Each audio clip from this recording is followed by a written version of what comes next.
പറയാം, ഇന്നലകളുടെ ചരിത്രങ്ങളാണ് നമുക്ക് പറയാനുള്ളത്, ഇന്നലകളുടെ ചരിത്രങ്ങൾ. പക്ഷെ ദൈവത്തിന് പറയാനുള്ളത് നാളെയുടെ ചരിത്രങ്ങളാണ്. എത്ര പേർക്ക് മനസ്സിലാകുന്നുണ്ട്? നമുക്ക് പറയാനുള്ളത് ഇന്നലെയുടെ കാര്യങ്ങൾ, അല്ലെങ്കിൽ കുറച്ച് മണിക്കൂറുകൾ മുമ്പുള്ളതായിരിക്കുന്ന കാര്യങ്ങൾ മാത്രമേ നമുക്ക് സംസാരിക്കാൻ കഴിയത്തുള്ളൂ, നമുക്കറിയാൻ അത്രമേ അറിയത്തുള്ളൂ. പക്ഷേ ദൈവം പറയുന്നു ഇന്നലെയുടെ കാര്യങ്ങളല്ല, നാളെയുടെ കാര്യങ്ങളാണ് കർത്താവ് നമ്മളോട് പറയാൻ പോകുന്നത്. വചനത്തിലൂടെ ഞാനൊന്ന് പറയാം. കർത്താവിന്റെ ജനത്തെ നശിപ്പിക്കുവാനായി, ഇല്ലാതാക്കുവാനായി മഹാപുരോഹിതന്മാരുടെ കയ്യിൽ നിന്നും അധികാരപത്രവുമായി കടന്നു വന്നതായിരിക്കുന്ന, ശക്തനായിരിക്കുന്ന, പ്രബലനായിരിക്കുന്ന ഒരു എതിരാളി ഉണ്ടായിരുന്നു. പേര് ശൗൽ എന്നാണ്.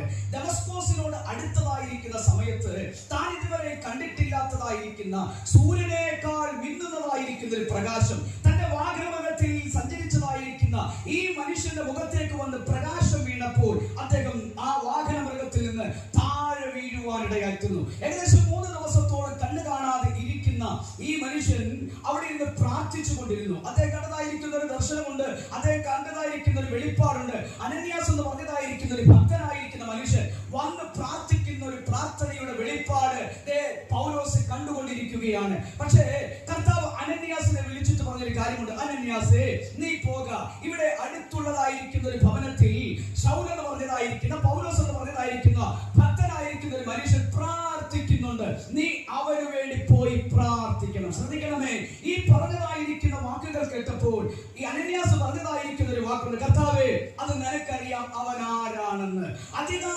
മഹാപുരോഹിതന്മാരുടെ കയ്യിൽ നിന്ന് അധികാരപത്രവുമായി കടന്നു വന്ന് തന്റെ ജനത്തെ നശിപ്പിക്കുവാൻ ഇന്നും മസിൽ പവറും മണി പവറും ഉള്ളതായിരിക്കുന്ന ഒരു മനുഷ്യനാണ്. അവൻ ഇന്നും അധികാരമുണ്ട്. സഭയെ മുടിച്ചു കളയുവാൻ, സഭയെ ഇല്ലാതാക്കുവാൻ, ദൈവജനത്തെ ഇല്ലാതാക്കുവാൻ അധികാരപത്രങ്ങൾ അവന്റെ കരത്തിലുണ്ട്. അതുകൊണ്ട് നമ്മുടെ സഭയെയും നമ്മുടെ ജനത്തെയും മുടിച്ചു കളയുമെന്ന് പറഞ്ഞതായിരിക്കുന്ന വാക്കുകൾ കർത്താവ് കേട്ടിട്ട് പറഞ്ഞൊരു വാക്കുണ്ട്. അനന്യാസേ, നീ പറഞ്ഞതായിരിക്കുന്ന ചരിത്രം ഇന്നലെയുടെ ചരിത്രമാണ്, അല്ലെങ്കിൽ അല്പം നിമിഷം മുൻപ് വരെയുള്ളതായിരിക്കുന്ന ചരിത്രമാണ്. പക്ഷെ ദൈവം പറഞ്ഞ ചരിത്രം കേട്ടോ, നാളെ കുറിച്ചുള്ള ഒരു ചരിത്രം.